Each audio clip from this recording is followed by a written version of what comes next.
그래요. 반갑습니다. 2015년 2월의 마지막 일요일입니다. 28일입니다. 지난 한 주간 잘 지내셨죠? 남한에 비가 왔다고 해요. 참 다행인데요. 그 비가 북한까지 좀 올라가서 많이 적셔주기를 바라는 그런 마음입니다. 또 그런가 하면 지난 한 주 동안에 박근혜는 그 국회법 개정안에 대해서 거부권을 행사하면서 눈부라리고 핏대 올리고 선포를 했다고 합니다. 그 모습을 보면서 무슨 생각이 들었는가 하면 저건 그 자격지심에서 비롯된 트라우마가 정서 불안을 일으킨 것이 아닌가 그런 생각이 들 정도였어요. 기억나십니까? 지난번에요. 그러니까 금년이죠. 금년 그 미국 백악관 출입기자단 초청 만찬이라고 하는 게 있었어요. 거기에서 그 오바마 대통령이 먼저 이렇게 이야기를 해요. 나는 그 부드러운 사람이라 화를 낼 줄 모른다. 그래서 내가 하는 말에 대해서 화를 그 뭐라고 표현을 했는가 하면 anger translator를 데리고 오겠다. 그 옆에 그 루터라고 하는 사람을 하나 세워요. 코미디언이거든요. 세워놓고 이제 자기가 이야기를 하는 거예요. 그러면 거기에 대해서 그 anger translator 루터는 지금 오바마 대통령이 이런 이야기를 하는 게 사실은 속으로 화가 나서 이런 얘기를 하는 거야. 막 옆에서 뭐 별 얘기를 다 합니다. 근데 처음에는 이렇게 잘 나갔어요. 그러다가 점점 뒤로 가면서 이제 오바마 대통령이 자기가 막 흥분을 한 거예요. 물론 이제 각본대로 나와 있는 거겠지만 흥분해가지고 그러니까 루터가 옆에 있다가 뭐라고 이야기를 하는가 하면 그러면서 하는 얘기가 당신은 그 앵거 트랜슬레이터가 필요한 게 아니라 카운슬러가 필요해. 그렇게 이야기하고요. 물론 농담을 하는 이야기들이겠지만 그 이야기를 들으면서 저는 이런 생각을 했습니다. 대한민국 청와대에는 박근혜에게 당신은 지금 카운슬러가 필요해 라고 이야기해 줄 사람이 왜 한 명도 없는가 안타깝다. 사실 제가 기도하는 것이 그리 익숙하지가 못해요. 그래서 잘 하지도 못하고 잘 하지도 않지만 또한 예전에 있었던 분들이 그러더라고요. 목사님 기도하지 마세요. 목사님 기도하면 딱 반대로 돼요. 그렇게 얘기하고 그래서 기도를 잘 안 하기는 하지만 그렇다 하더라도 지난번 박근혜의 그 국무회의 발언을 보면서 기도를 해야 되겠다라고 하는 생각이 들었습니다. 솔직히. 혹시 여기 모이신 분들 중에서 난 그런 기도는 하기 싫어 하시는 분은 어쩔 수 없겠지만 그래도 떠나온 우리의 조국 아닙니까? 그래서 같이 기도해 주시기를 부탁드리겠습니다. 기도하겠습니다. 하나님, 떠나온 우리의 조국 대한민국이 어렵습니다. 국민들의 삶이 피폐해지고 전염병은 창궐하고 먹고 살기 더욱 힘들다고들 합니다. 아이들의 눈에서는 눈물이 나고 젊은이들의 가슴에서는 희망이 사라지며 노인들의 발걸음은 갈 곳을 잃고 있습니다. 국민들은 지치고 쓰러져 일어설 힘조차 없는데 대통령이라고 하는 자는 위로와 사과는 그냥 오히려 자기 분노를 내뱉는 일에만 온 힘을 쏟고 있습니다. 하나님, 솔직히 전 이런 기도하고 싶은 생각은 없습니다. 그래도 기도하겠습니다. 어쩌겠습니까? 하나님께서 성령을 박근혜에게 보내주시어서 깊은 자격지심에 빠진 그의 마음을 위로해 주시고 불신과 의심으로 세상을 믿지 못하는 그의 생각을 고쳐주시고 자신에 대한 정체성을 상실한 그의 불행에서 벗어날 수 있도록 힘도 용기도 지혜도 허락하여 주시옵소서. 하나님, 박근혜가 대통령으로서 정신 차리게 해주시옵소서. 지금 우리의 조국 대한민국 어찌해야 할지 내일도 희망도 보이지 않는 어두운 터널 속을 지나는 것 같습니다. 하지만 하나님 믿습니다. 이 터널도 곧 끝이 나리라고 하는 것을. 하오니 피폐한 국민들에게, 절망에 빠진 젊은이들에게 미래가 보이지 않는 국가이지만 조금 더 참고 버티며 살아남을 수 있도록 붙들어 주시옵소서. 하나님, 다시 기도드립니다. 박근혜가 정신 차릴 수 있도록 깨우쳐 주시고 국민들이 살아남을 수 있도록 용기를 주시옵소서. 그리하여 대한민국이 살만한 곳이 될 수 있도록 또한 우리도 살만한 세상을 만드는데 우리가 해야 할 일을 게을리하지 않도록 일어서 힘내고 다시 한번 신발끈을 조여맬 수 있도록 도와주시옵소서. 하나님, 지금 우리가 하는 이 기도가 언제 이루어질지 우리는 알지 못합니다. 하지만 한 가지, 그때가 언제일지는 모른다 하더라도 이 땅에서 하나님의 뜻이 이루어지는 날이 반드시 올 것을 믿사오니 하나님, 가능하시면 조금 일찍 우리는 아닐지라도 우리 아이들이라도 그러한 세상을 볼 수 있도록 도와주시옵소서. 간절히 기도합니다. 아멘. 자, 6월의 마지막 일요일, 지난 6월 26일입니다. 기억나실 거예요. 드디어 미국 연방대법원 수프림 코트에서 동성간 결혼에 대해서 미국 전역 50개 주에서 합헌 결정을 내렸습니다. 정확히 말씀을 드리면요, 그 내용은 이거예요. The Constitution guarantees a right to same-sex marriage라고 하는 겁니다. 그 말은 뭔가 하면 헌법은 동성 간의 결혼을 보장해 준다라고 하는 것이죠. 이 결정에 따라서 그 이전에는요, 미국에 50개 주가 있잖아요. 50개 주 중에서 어떤 주는 동성 간의 결혼을 인정해줬고 어떤 주는 동성 간의 결혼을 인정 안 해주고 이랬었어요. 그러다가 이제는 모든 50개 주가 다 동성 간의 결혼을 인정해줘야 합니다. 왜냐하면 이게 최고법인 거예요. 헌법에 들어있는 겁니다. 이게 어떤 의미를 가지고 있는가? 여러분들 그냥 동성 간의 결혼이 뭐야? 이렇게 생각을 하시는 분들도 계시겠지만 정확하게 말씀을 드리면 이런 거예요. 동성 간의 결혼을 했기 때문에 받는 불평등으로부터의 차별 철폐라고 하는 겁니다. 여러분들 여기서 세금 보고하시잖아요. 세금 보고할 때 어떻게 합니까? 부부가 같이 보고를 하죠. 그래서 joint tax report를 하지 않습니까? 그러면 내가 돈을 벌어요. 제 아내에 대한 디펜던트로 세금 감면 혜택을 받을 수 있는 거예요. 그런데 동성 간의 결혼을 인정을 안 해주면 둘이 같이 살아요. 둘이 같이 살고 같이 벌고 같이 먹지만 세금 공제 혜택을 못 받는 겁니다. 또 보험이라고 하는 게 있잖아요. 건강보험, 헬스 인슈런스라고 하는 것. 부부가 같이 있으면 그럴 거예요. 우리 이제 의장님의 헬스 인슈런스로 아이들이 다 커버가 되고 그리고 부인도 커버가 되는 거란 말이죠.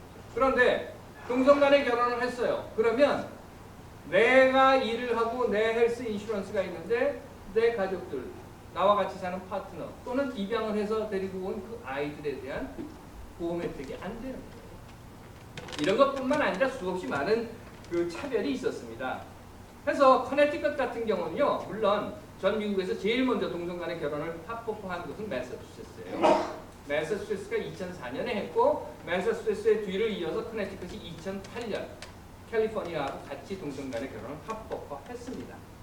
하지만 뭐 여기저기 다른 스테이트들은 동성 간의 결혼을 인정을 해주기도 하고 인정을 해주지 않기도 하고 하는 이런 혼란이 있었던 거죠. 그래서 드디어 2015년 6월 26일에 미국의 연방 대법원은 모든 스테이트에서 다 동성 간의 결혼은 합헌이다 라고 결정을 내린 겁니다. 그런데 이 문제를 가지고요, 미국은 그렇다 치고 왜 한국 그 교회들, 특히 개신교들이 바글바글 하느냐 하는 겁니다. 물론 여러 가지 분석들은 있을 수 있어요. 도대체 왜 저럴까 하는 이야기. 하지만 그건 뭐 나중에 또 시간이 되면 여러분들과 말씀 나누도록 하고, 오늘 제가 여러분들께 말씀드리고 싶은 건 이겁니다. 동성 간의 결혼에 대해서 우리는 어떻게 봐야 하는가 하는 것이에요. 물론 그 전에 제가 여러분들께 말씀드리고 싶은 이겁니다. 그럼 왜 우리가 그 이야기를 해야 합니까? 왜 스토스 한인교회가 그 이야기를 해야 합니까? 왜 동성 간의 결혼에 대해서 스토스 한인교회가 이렇게 설교 시간을 할애해서 이 이야기를 해야 하는가? 그건요, 저는 이렇게 대답드리고 싶습니다. 이유는 이곳이 스토스 한인교회이기 때문에 우리가 안 하면 누가 하겠습니까? 그래서 여러분들과 함께 이야기를 나누고자 하는 겁니다. 자, 그러면 한번 볼까요? 수없이 많은 이야기들을 해야 되고 서로 디베이트되는 부분들이 굉장히 많습니다. 하지만 핵심적인 몇 가지만 제가 여러분들께 이렇게 나눠서 말씀을 드리도록 할게요. 그것은 뭔가 하면요, 동성 결혼에 대해서 제일 먼저 돼야 하는 것은 시각의 변화라고 하는 겁니다. 시각을 바꿔야 되는 거예요. 접근하는 방법이 바뀌어야 한다고 하는 겁니다. 반대하는 사람들의 입장에서는 하는 말이 뭔가 하면 동성애냐 이성애냐라고 하는 것을 가지고 이야기를 해요. 동성애를 한대 이성애를 한대 이런 거죠. 하지만 동성 간의 결혼에 대한 시각은요, 동성애 이성애가 아니라 앞에서 말씀드린 것처럼 차별에 대한 철폐라고 하는 겁니다. 아시죠? 미국에서 흑인 노예 제도가 있었어요. 흑인에 대한 차별인 겁니다. 그리고 그 흑인 노예 제도를 적극적으로 뒤에서 보필해 주었던 것이 교회예요. 그리고 그 교회는 뭘 가지고 왔는가 하면 이 성서에 쓰여져 있는 이거 한 구절 들고 와서 봐, 이러니까 흑인들은 백인의 노예가 되는 게 하나님의 뜻이야 하고 밀어줬다는 거죠. 차별이는 거예요. 피부색이 다르다고 하는 거죠. 이슬람 교도들은 차별을 안 당했습니까? 당했죠. 십자군 전쟁이라고 하는 건 뭐예요? 이슬람 교도이기 때문에 죽여 이랬던 거죠. 역으로 마찬가지입니다. 크리스찬들도 그랬어요. 왜 우리말에 그런 거 있어요? 독한 시어머니 밑에서 시집살이야 내가 나중에 그 시어머니가 되면 더 지독해져 뭐 이런 얘기하는 것처럼 크리스찬 기독교인들은 얼마나 박해를 받았습니까? 차별을 당했고. 그리고 이제 기독교인들이 차별을 하고 있는 거예요. 박해를 하고 있는 거고. 예수 이래에 크리스찬이라고 하면 다 잡아 죽였잖아요. 로마 시대에. 라티노라고 해서 차별을 당했습니다. 색깔 또 종교뿐만 아니라 인종이라고 하는 것으로 차별을 당하는 거예요. 지금도 차별을 당하고 있습니다. 하지만 예전에 이미 우리가 겪었던 역사 속에서 보여졌던 것들 우리는 너무나 많이 알고 있어요. 아시안들이 차별을 당했던 거예요. 2차 세계대전이 일어났지 않습니까? 태평양 전쟁이 일어났고 유럽 전쟁이 일어났어요. 그래서 미국은 크게 두 국가와 이제 싸움을 하는 겁니다. 하나는 독일이고 하나는 일본인 거예요. 그런데 미국 내에 독일 사람들이 살고 있나요? 안 살고 있나요? 살고 있죠. 미국 내에 일본 사람들이 살고 있나요? 안 살고 있나요? 살고 있죠. 독일 사람들은 그냥 다 내버려뒀어요. 일본 사람들은 어떻게 했는지 아십니까? 컨센트레이션 캠프라고 해서 뉴멕시코인가 어디 저 사막에다가 캠프를 만들어 놓고 일본 사람들은 다 잡아다 거기다 집어넣었어요. 말이 캠프지 수용소죠. 그렇게 했단 말이에요. 그럼 무슨 차별입니까? 인종차별인 거예요. 물론 나중에 와서 우리가 잘못했다라고 하고 고백을 하고 사과를 하기는 했지만 어쨌든 그 당시에 인종차별을 했었어요. 여성이라고 해서 성별차별이라고 하는 것 얼마나 심각합니까? 이건 오늘도 계속되고 있어요. 특히 한국 같은 경우에 흔히 말하는 보수 꼴통 교회에서는 아직도 여자들에게 목사 안수를 주지 않습니다. 목사 안수는 그냥 장로도 시키지 않아요. 차별 아닌가요? 장애인 이건 뭐 더 말할 것도 없고 유대인들 요즘은 유대인들 잘 나가죠. 예전에 미국에서 유대인들 차별당했습니다. 그래서 특히나 남부 쪽에서는 유대인들 잡아가지고 그냥 이렇게 다 죽였어요. 그런데 그 유대인들을 죽이는 것, 유대인들을 차별하고 유대인들을 박해하는 것에 근거를 내줬던 게 뭔가 하면 교회라는 거예요. 성서에 바로 나와 있지 않냐? 네가 예수 죽였잖아. 니네 조상들이. 그러니까 너희들은 죽어도 괜찮아. 그리고 갖다 매달았습니다. 그래서 죽여버렸다. 독일이 유대인들을 600만 죽일 때 똑같이 그 성서를 가져다 썼어요. 마찬가지로 동성애자나 성전환자에 대한 것 이건 차별이라는 겁니다. 이건 잘못된 거죠. 이건 잘못된 거예요. 그럼 인간이 뭔가 한번 생각을 해볼까요? 하나님의 형상으로 지음을 받았다. 그래서 감성과 지성과 이성을 가진 존재라고 하면 인간들은 이 역사의 과오로부터 무언가를 배워야 한다는 겁니다. 그렇지 않습니까, 여러분? 저 처음 컴퓨터 배울 때에 XT 그래서 이렇게 프로피 디스켓 2개 넣었다 뺐다 이러면서 컴퓨터를 썼었어요. 요즘은 요만한 USB 하나도 16기가 뭐 이렇더라고요. 16기가도 옛날 말이죠. 여하튼 간에. 그런데 16기가의 USB를 사용을 하면서 아직도 머릿속은 흑인이니까, 아시안이니까, 여자니까, 기독교인이니까, 불교인이니까, 나하고 종교가 다르니까, 나하고 성 전체성이 다르니까, 여자이기 때문에, 아이기 때문에 라고 한다면 이건 잘못된 거죠. 이건 아니죠.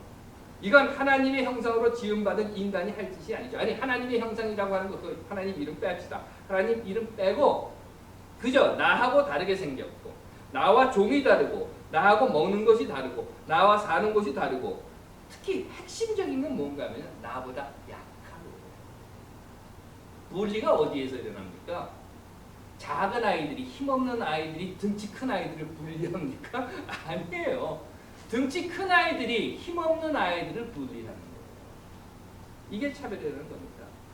누가 차별당해요? 우리 사회 속에서 마찬가지죠. 비주류가 그렇습니다. 뭐 그렇다고 우리 동네에서 그 술 안 마시는 사람 차별하지는 않습니다. 여하튼 간에 힘이든 세력이든 사회적 지위든 재력이든 뭐 하다못해 그 숫자든 학력이든 무엇이든지 간에 더 많이 갖고 더 높은 그래서 권력을 쥐고 있는 자들이 그렇지 않은 자들을 차별한다는 겁니다. 마찬가지로 우리가 지금 LGBT 이렇게 이야기하고 동성애자라고 이야기하지만 한국에서는 이런 단어를 사용해요. 성소수자. 그건 뭔가면 이성애를 하는 사람들이 많아요. 동성애를 하는 사람이 적다는 거죠. 그 적은 숫자를 많은 숫자가 차별하고 있다는 거예요. 그러다 보니까 나보다 약해. 우리가 수가 더 많아. 우리가 더 힘이 세. 우리가 더 많이 가졌어. 그러니 저 약한 것들은 다 없애버리고 다 잡아먹어야 돼. 라는 생각. 그럼 그건 뭡니까? 짐승이죠. 그건 짐승이죠. 사람은 아닌 거죠. 다시 말씀드립니다. 동성 간의 결혼에 대한 시각은요. 동성애를 하네, 이성애를 하네 하는 그것이 문제가 아니라 차별 철폐라고 합니다. 차별해서는 안 됩니다. 흑인이기 때문에 백인이기 때문에, 기독교인이기 때문에, 이슬람이기 때문에, 또는 어떤 사회와 어떤 언어와 어떤 문화 속에 살고 있기 때문에 차별을 당해서 안 되는 것과 마찬가지로 성 전체성이 무엇인가에 따라서 차별을 받아서는 안 된다라고 하는 것이 대전제이고 큰 그림이 것입니다. 거기에서부터 시작을 해야 됩니다. 다시 말씀드립니다. 동성 간의 결혼에 대한 시각은 차별적이라고 합니다. 또한 기독교인들이 흔히 말하는 게 이거예요. 성서에 의하면 이런 얘기 하잖아요. 성경 구절에 어디에 뭐가 나와 있고 어디에 뭐가 나와 있고. 지난번에 누가 나한테 그거 보냈더라고요. 목사님이 어떻게 그러실 수 있습니까? 그러면 성경 구절 쫙 모아가지고 스크롤 압박으로 막 이렇게 해가지고 보내주었던데, 성서라고 하는 것은요, 제가 여러분들께 이미 여러 번 말씀드렸습니다. 성서라고 하는 것은 어느 날 아침 일어나니까 푹 써가지고 하늘에서 뚝 떨어진 거 아니에요.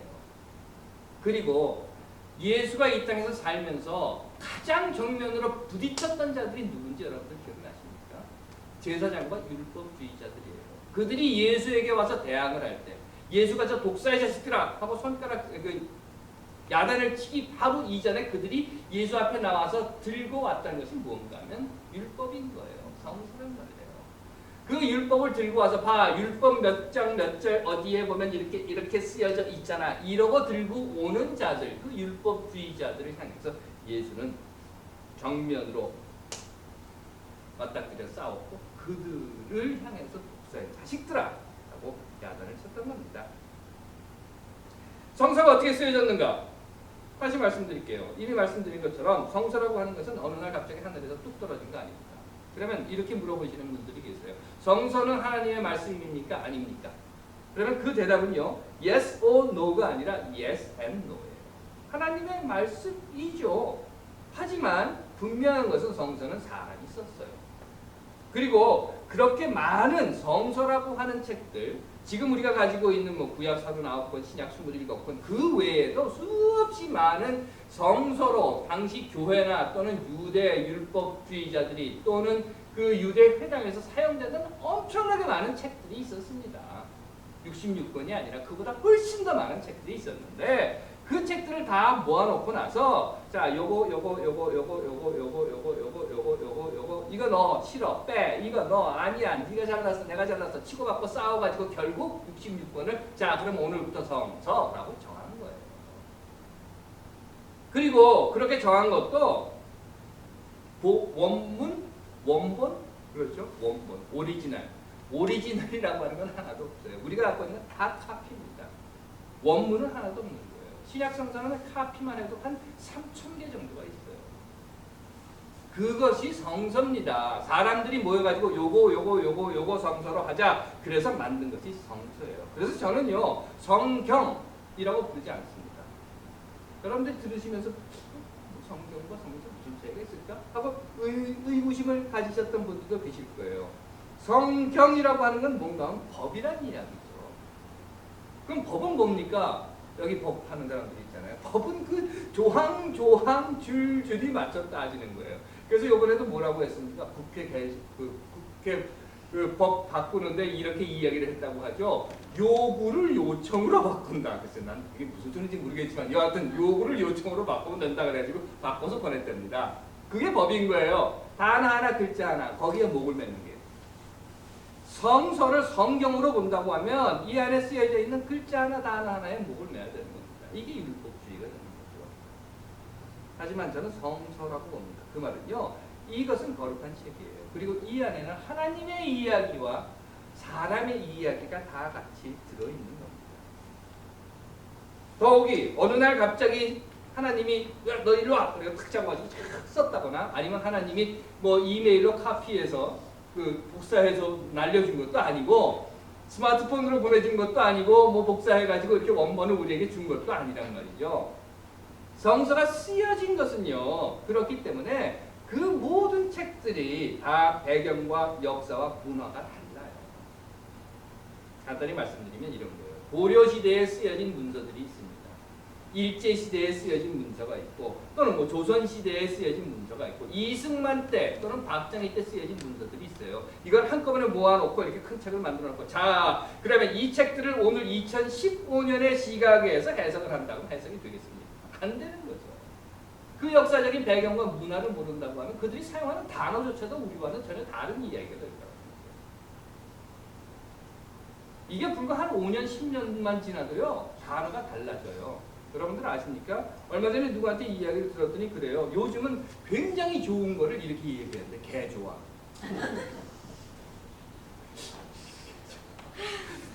이해가 우리 그 개소리가 들어가는 건 나쁜 거잖아요. 그런데 굉장히 좋은 건 개 좋아 그런데.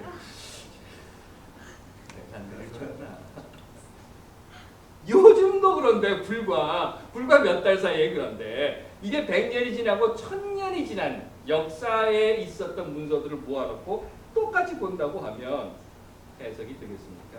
안 되는 거죠. 그렇기 때문에 성서를 보는 시각은 이런 거예요. 역사의 어느 순간순간에서 사람들이 살아가는 삶의 한 걸음 걸음에서 하나님이 그들에게 보여준 아니 어쩌면 그들이 찾은 그 하나님의 모습을 자기의 신앙으로 고백해 놓은 것이 성서입니다. 그러면 이 성서를 볼 수 있는 방법은 뭡니까? 저는 이렇게 생각해요. 성서 지금 나와 있는 이 66권 수없이 많은 뭐 몇천 개의 뭐 절과 장 뭐 이런 것들 있지 않습니까? 이거는 다 모자이크의 조각이라고 생각해요. 여러분들 그 퍼즐 맞추는 거 있잖아요. 그 퍼즐의 조각이라는 거. 처음에 이렇게 딱 보면 다 파란색이야. 이것도 파란색, 이것도 파란색, 저것도 파란색, 몽딱 파란색만 이렇게 모아놨는데 어떤 건 조금 들어있고 어떤 건 좀 크게 나와있고 나중에 보면 이게 하늘이고 똑같은 파란색인데 어떤 건 바다고 이렇단 말이죠. 이런 그 모자이크 퍼즐. 성서에 나와 있는 이야기들은 이런 퍼즐이다. 저는 그렇게 생각해요. 물론 지금까지 우리가 그걸 다 맞췄냐? 저는 다 맞추지 못했다고 생각해요. 그런데 이걸 다 맞추고 나면 뭐가 되냐? 산 그림이 될까? 바다 그림이 될까? 아니면 하늘 그림이 될까? 아니면 우주 그림이 될까? 아니면 잘생긴 내 얼굴이 될까? 그것보다는 이 성서는 그 퍼즐을 다 맞추어서 뭐 5,000개, 5만 개, 뭐 수십만 개, 수천만 개의 그 퍼즐 조각을 다 맞추고 나면 그려지는 그림이 사랑이다. 그렇다라고 하면 성서를 보는 기본적인 시각은 사랑이라고 하는 거죠. 그렇기 때문에 성서에 이 문구 끌어다 놓고 저 문구 끌어다 놓고 이것 끌어다 저것 끌어다가 쫙 연결해 놓고 봐라 이러니 동성애는 죄다 이런 짓을 하면 안 된다는 거예요. 그건 성서를 바로 보는 시각이 아니라 더욱이 성서라고 하는 것은요 기독교의 성서예요. 기독교 그렇죠? 그런데 내가 믿는 종교의 신앙 고백을 가지고 이슬람에게 들이밀고 봐 그러니까 넌 죄야. 또는 불교에 갖다 들이밀고 봐 그러니까 너는 죄야.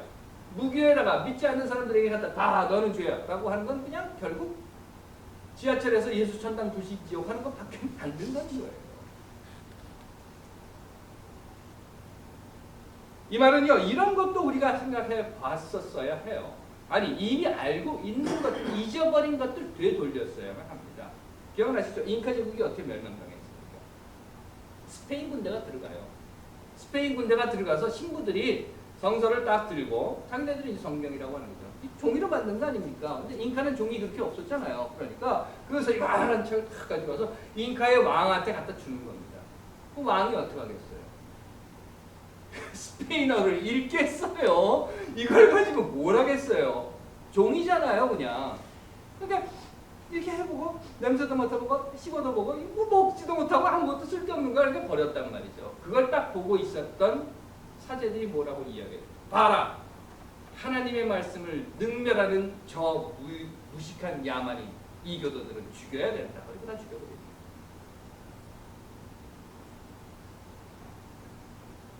그럼 성서를 어떻게 봐야 합니까? 이미 앞에서 말씀드렸어요. 성서는 그 성서 안에서 죄를 말하는 책으로 보는 것이 아니라 그 성서 안에서 사랑을 말하는 책으로 보아야 합니다. 그렇기 때문에 여기 뜯어놓고 저기 뜯어놓고 요거 잘라다 붙여놓고 저거 잘라다 붙여놓고 그리고 자 그러니까 죄다 라고 이야기를 하겠다고 하면 저는 성경 쪽쪽쪽쪽쪽 다 잘라가지고 박근혜가 하나님이다 이런 것도 만들 수 있어요. 다시 말씀드립니다. 죄를 말하는 성서가 아니라 사랑을 말하는 성서로 보아야 합니다. 그렇기 때문에 만약 동성애를 성서에 나와 있는 뭐 이거 붙여가지고 저거라고 자 이러니 죄다라고 이야기할 거라면 차라리 보지 마라. 동성애를 성서의 시각에서 보려고 하면 동성애를 죄라고 보지 말고 동성애를 사랑이라고 봐. 그게 성서를 제대로 보는 거. 또 할 말은 많지만 마지막으로 한 가지만 말씀드릴게요. 선천적이냐 후천적이냐 하는 이런 문제를 가지고 이야기해요. 그래서 하는 이야기가 후천적이다라고 하는 사람들이 이런 이야기를 합니다. 동성애를 합법화하면 우리의 젊은 아이들이 모두 동성애를 할 것이다. 그것도 침을 튀면서 핏대를 올려가면서 이렇게 이야기를 합니다. 동성애를 조장하는 법이다. 이렇게 이야기를 합니다. 뭐 더 말할 것 없지만 그냥 단순하게 제가 하고 싶은 말은 이런 거예요. 그러면 여러분들은 이성애가 법으로 정해져 있기 때문에 이성을 보고 사랑을 느끼셨어요. 만화에 보면 그런 거 있어요. 사랑하는 사람을 딱 만나면 눈이 띵 이렇게 나오는 거 있잖아요. 반짝반짝반짝 이렇게 하는 거. 눈이 반짝반짝하는 거는 법률에 보니까 아 이성애는 해도 돼. 그래서 반짝반짝 그랬습니까? 사랑은 법으로 하는 것이 아닙니다. 법으로 사랑받은 사람들도 있어요. 그러다 어떡합니까? 왕관도 내팽개를 치고 도망가거든요. 더 할 말은 많지만 간단히 이렇게만 정리를 할게요. 그리고 마지막으로 제가 여러분들께 읽어드리고 싶은 것이 있습니다. 그건 뭔가면요. 이번 연방 대법원 판결이 나온 후에 오바마 대통령이 한 연설의 일부입니다. 제가 읽어드릴게요. 한번 들어보십시오. 우리는 이 모든 이들의 삶, 자유 그리고 행복 추구권을 가지고 있다고 믿는 사람들입니다. 모든 미국인들이 그걸 보장받기 위해서 할 일이 많이 남아 있습니다. 그러나 오늘 우리는 미합중국을 조금 더 완벽한 곳으로 만들 수 있다고 말할 수 있습니다. 그것은 연방 대법원의 결정으로 인한 결과입니다. 그러나 더 중요한 것은 이는 수십 년 동안 들고 일어서 왔고 커밍아웃하고 부모님께 말하고 부모님은 자식이 어쨌든 그들의 자식을 사랑하고 약자를 괴롭히고 비난하는 것을 견뎌내면서 꿋꿋이 자기 자신을 믿어온 수백만 명의 사람들이 용기에서 나온 셀 수 없는 많은 작은 행동들의 결과라는 것입니다.